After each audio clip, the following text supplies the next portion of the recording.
Hello dear bankers, नमस्कार। आप सभी दोस्तों का स्वागत है जेएआईबी पीवाईक्यू क्लासेस में। पीवाईक्यू सीरीज में हम आपके साथ जुड़ चुके हैं दोस्तों। और अगर हम बात करें दोस्तों तो मेरा नाम है अरविंद सर और आप हमारे साथ जुड़ सकते हो हमारे Telegram channel JAIIB CAIIB by Arvind sir, ठीक है दोस्तों। या क्यूआर कोड को स्कैन करके भी हमारे साथ जुड़ सकते हैं। तो जैसे जैसे आपकी परीक्षा नजदीक आ रही है तो आप दोस्तों, आप सभी के लिए अब पीवाईक्यू सेशन जो छुट्टियां हैं उसका सदुपयोग आप कर पाए, तो पीवाईक्यू सेशन हम आपके लिए लाए हैं। तो सबसे पहले पहला क्वेश्चन है जो प्रीवियस ईयर में पूछा गया है, which of the following is the UPI transaction limit for ASBA IPO and retail direct scheme. यानी अगर आप आईपीओ सब्सक्राइब करना चाहते हैं या गवर्नमेंट की रिटेल डायरेक्ट स्कीम के तहत पैसा निवेश करना चाहते हैं तो यूपीआई से कितना ट्रांजैक्शन कर सकते हैं? 1 लाख, 2 लाख, 5 लाख या 10 लाख? तो देखो, अगर हम बात करें रिटेल डायरेक्ट स्कीम या आईपीओ की, तो आईपीओ के लिए आप 5 लाख रुपए तक क्या कर सकते हैं? यूपीआई से ट्रांजैक्शन कर सकते हैं। तो यहां पे जो हमारा करेक्ट आंसर होगा वो 5 लाख हो जाएगा, ठीक है दोस्तों। नाउ अगला पॉइंट अगर हम बात करें एक्सप्लेनेशन, देखो यूपीआई की लिमिट अलग अलग चीज के लिए दी गई है। तो सबसे पहले यूपीआई को देखता कौन है? National payment corporation of India. तो अगर आप नॉर्मल ट्रांजैक्शन करते हैं तो एक दिन की जो लिमिट होती है वो 1 लाख रुपए होती है। कितनी होती है? 1 लाख रुपए नॉर्मल ट्रांजेक्शन के लिए। Limit is 2 lakh for transaction related to capital market, insurance, collection and foreign inward remittance के लिए लिमिट है 2 लाख, ठीक है। UPI limit is 5 lakh for following transaction. कौन कौन से? Tax payment, payment to the education institution and hospitals, payment to IPO, RBI retail direct scheme payment. तो इन सब स्कीम्स के लिए आप कितना पेमेंट कर सकते हैं? 5 लाख। और यही आपसे पूछा गया था, ठीक है। नाउ नेक्स्ट क्वेश्चन क्या कहता है? What was the main purpose of foreign exchange regulation act? फेरा, पहले फेरा चलता था, अब फेमा है, ठीक है। तो फेमा 1999 में इंट्रोड्यूस किया गया फेरा को रिप्लेस करके, ठीक है दोस्तों। तो अब आपको बताना है कि what is the main purpose of foreign exchange regulation act? To regulate foreign exchange and security transactions in India, to promote international trade and payment, to conserve foreign exchange reserve and all of the above. चलिए, तो अब आपको answer देना है कि विच one is correct. देखो, यहां पे तीनों ही जो स्टेटमेंट है वो फॉरेन एक्सचेंज से रिलेटेड है और आपका जो करेक्ट आंसर होगा वो डी हो जाएगा। क्या हो जाएगा? डी। तो जब हम बात करते हैं फॉरेन एक्सचेंज रेगुलेशन एक्ट की या रेगुलेटरी एक्ट की, is was a law enacted in 1973 to regulate foreign exchange and security transactions in India. So the main purpose of FERA was to conserve foreign exchange reserve which were seen as a scarce resource at the time। उस समय का जो foreign exchange होता था वो एक scarce resource था, कमी होती थी हमारे पास फॉरेक्स की, तो उसको फॉरेन एक्सचेंज को रिजर्व करने के लिए ये एक्ट बनाया गया था। So FERA impose strict regulation on all transactions involving foreign exchange including payment, import and export. So in 1999 FERA was replaced by foreign exchange management act, ठीक है। तो 1999 में फेरा को किसने रिप्लेस कर दिया? फेमा ने। Which is more liberalise law, promote international trade and payment. So however FEMA still remains some of the regulatory feature of FERA such as requirement to report all foreign exchange transactions to the Reserve Bank of India। तो जितने भी foreign exchange transactions होंगे उसकी report किसके पास पहुंचनी चाहिए? किसके पास पहुंचनी चाहिए? RBI, reserve bank of India के पास, ठीक है। Now question number 3, a company has current assets of ₹10,000 A 1 lakh. Current assets कितना है? 1 लाख रुपए का करंट एसेट्स है, ठीक है, बहुत बढ़िया। Current liabilities other than the bank boring, तो अदर करंट लाइबिलिटीज कितनी है? 75,000 रुपए है, बहुत बढ़िया, ये भी सही दिया है। So what is the maximum permissible bank finance for as per the Tandon committee method 1? देखो, कुल मिला के एक लाइन में समझते हैं। जब भी मेथड 1, टंडन कमेटी का मेथड 1 पूछा जाएगा, मेथड 1, तो मेथड 1 हमेशा किस पे काम करता है? वर्किंग कैपिटल गैप पर, ठीक है। अब वर्किंग कैपिटल गैप का फॉर्मूला क्या होता है? Current assets minus other current liabilities, ठीक है। अब करंट एसेट्स, देखो इसके ऊपर बेस्ड है, अभी हमने फॉर्मूला नहीं बताया। करंट एसेट्स मेरा 1 लाख रुपए है, ठीक, और अदर करंट लाइबिलिटी 75,000 है। तो अगर मैं देखूंगा तो मेरा वर्किंग कैपिटल गैप आ रहा 25,000। चलो, ये हमने कैलकुलेट कर लिया साइड में, ठीक। अब फॉर्मूला वन क्या कहता है, मेथड वन क्या कहता है, मेथड वन क्या कहता है, देखिए मेथड वन कहता है कि जो भी आपका वर्किंग कैपिटल गैप आएगा उसका 75% बैंक फाइनेंस करेगा यानी एमपीबीएफ होगा, और 25% बोरोवर मार्जिन होगा। क्या होगा, बोरोवर का मार्जिन, बोरोवर का क्या होगा, मार्जिन होगा। अब आपसे यहां पे पूछा क्या गया है, यहां पे पूछा गया है एमपीबीएफ। क्या पूछा गया, एमपीबीएफ। तो मेरा working capital gap, working capital gap कितना आया है, 25,000। कितना आया, 25,000 आया है। अब 25,000 का 75% निकाल लो तो एमपीबीएफ निकाल आएगा, और 25,000 का अगर 25% निकाल लो तो आपका क्या निकल आएगा दोस्तों, बोरोवर्स मार्जिन निकल आएगा। तो अब देखो मुझे निकालना है एमपीबीएफ, तो मैं क्या करता हूं यहां पे निकाल दूं 25,000 गुणे 75/100, 2 जीरो से पहले 2 जीरो काट दो। अब क्या आया, 25, 5 दूनी 10, 11 12, ठीक है, 7 जीरो, 7 पन्ना 35, और 7 दूनी 14, और एक 15 16 17, ठीक। अब ये आ गया 05781, ठीक, 18,750, 18,750 हमारा करेक्ट आंसर ए हो जाएगा। क्या हो जाएगा, ए इज द करेक्ट आंसर। तो यहां पे हमारा करेक्ट आंसर कितना है, ए इज द करेक्ट आंसर, ठीक है दोस्तों।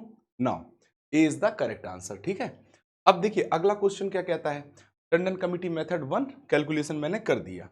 अगला क्वेश्चन कहता है What is the norm for banks to extend financial assistance to factoring companies? ठीक है, तो आपको फैक्टरिंग कंपनीज के लिए जो भी बैंक के लिए नॉर्म्स क्या हैं उनके ऊपर आपको कुछ पॉइंट्स दिए गए, आपको बताना है which one is are correct, ठीक है।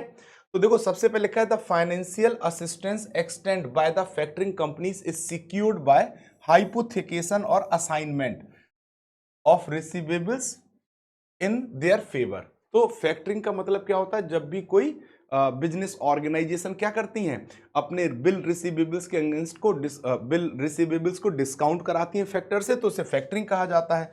तो या तो हाइपोथिकेट कर ले या असाइनमेंट कर दें, ठीक है।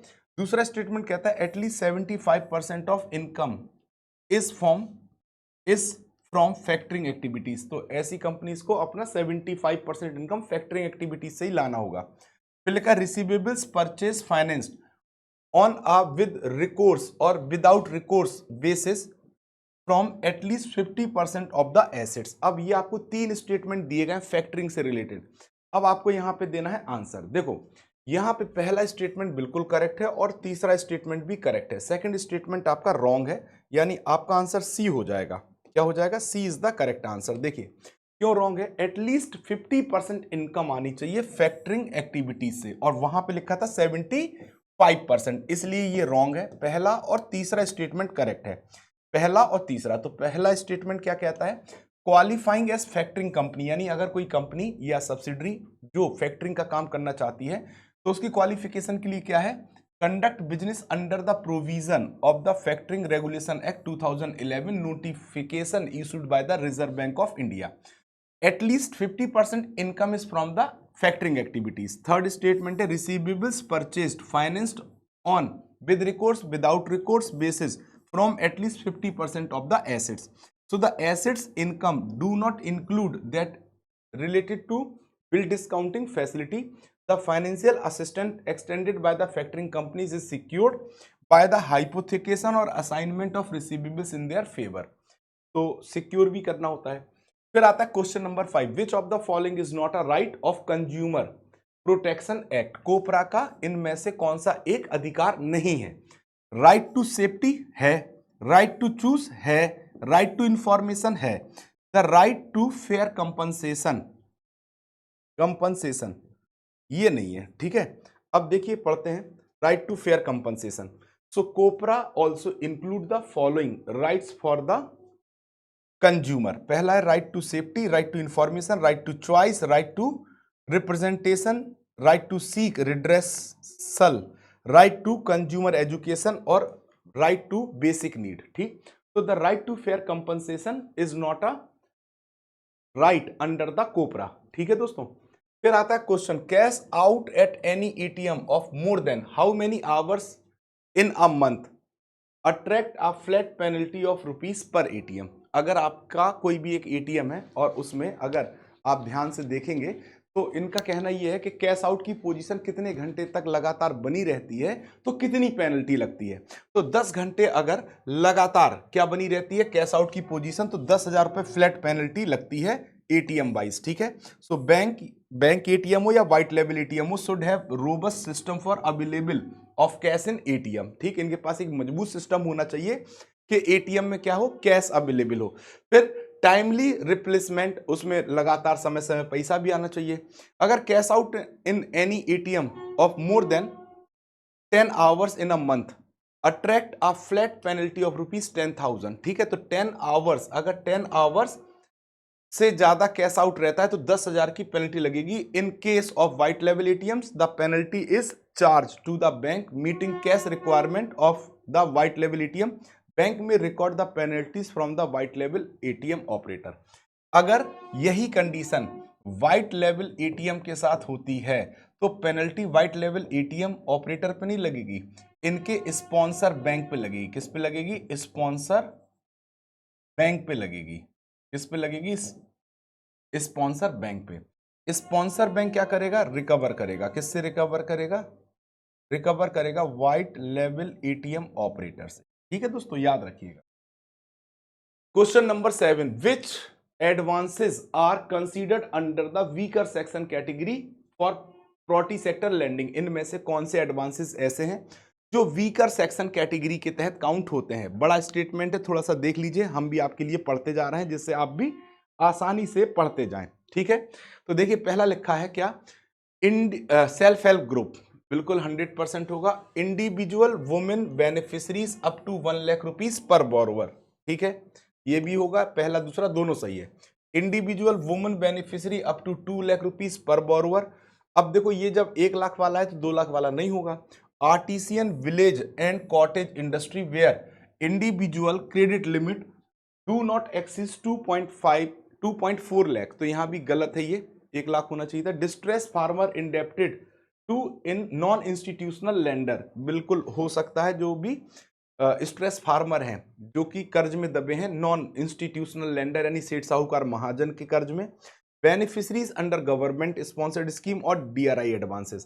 तो आपका करेक्ट आंसर होगा पहला, दूसरा, पांचवा, छठवां, सातवां। पहला, दूसरा, पांचवा, छठवां, सातवां, आपका पहला ऑप्शन सही है। तो देखो क्या है कैटेगरी इसका answer?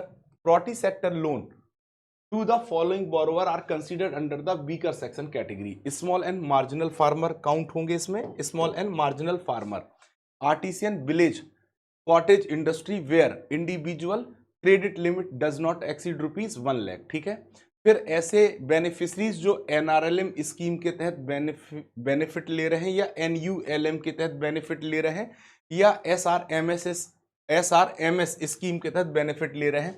Schedule caste, schedule tribes count हो जाएंगे। Beneficiaries of differential rate of interest scheme, self help groups, distress farmers indebted to non institutional lenders, distress person other than farmer with loan amount not exceeding ₹1 lakh per borrower to prepay their डेब्ट to the non institutional lender, individual woman beneficiaries up to ₹1 lakh per borrower, person with disabilities, क्या लिखा है? Minority communities में be notified by the government of India from time to time. तो ये सब हमारे किस में आ गए? वीकर सेक्शन में। According to the transfer of property act which of the following mode of transfer requires a written and registered instrument. इनमें से कौन सा एक ऐसा ट्रांसफर होगा जिसको लिखित में होना चाहिए और रजिस्टर्ड होना चाहिए? गिफ्ट, सेल, एक्सचेंज और लीज। चलिए आंसर दीजिए। तो ट्रांसफर ऑफ प्रॉपर्टी एक्ट के तहत जब हम सेल करते हैं किसी प्रॉपर्टी की, क्या करते हैं? सेल करते हैं, तो वो कैसा होना चाहिए? सेल हमारा रिटन में होना चाहिए और रजिस्टर्ड इंस्ट्रूमेंट होना चाहिए। According to the transfer of property act a sale of immovable property requires a written and registered instrument. So this is essential to transfer the ownership of the property from the seller to the buyer. Question number 9, प्रधानमंत्री फसल बीमा योजना is based on how many component and which risk is explicitly excluded under the under this scheme such as nuclear risk और war.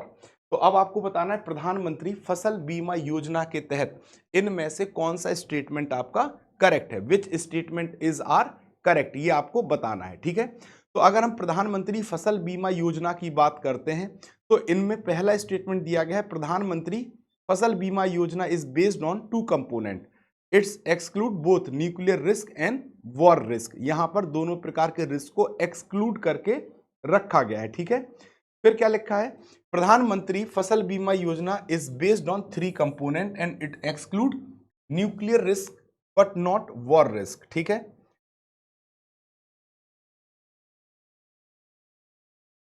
कितने component हैं और which risk is explicit exclude under this scheme, किस risk को exclude किया गया। यहां पे कहा गया चार कंपोनेंट हैं और यहां पे कहा गया है कि न्यूक्लियर रिस्क को एक्सक्लूड किया गया है बट वॉर रिस्क को एक्सक्लूड नहीं किया गया। प्रधानमंत्री फसल बीमा योजना based on three component and include both nuclear risk and war risk. तो यहां पे जो आपका करेक्ट आंसर है वो बी है, थ्री कंपोनेंट होते हैं, न्यूक्लियर रिस्क को एक्सक्लूड किया गया, वॉर रिस्क को नहीं किया गया। तो प्रधानमंत्री Fasal Bima Yojana is based on three component, कौन कौन सा, yield loss, post harvest loss और लोकलाइज रिस्क जैसे cyclone, flood et cetera. So under Pradhan Mantri Fasal Bima Yojana nuclear risk and war risk are not explicit excluded. ठीक है, meaning that they are not covered by the crop insurance. अब यहां पे देखिए,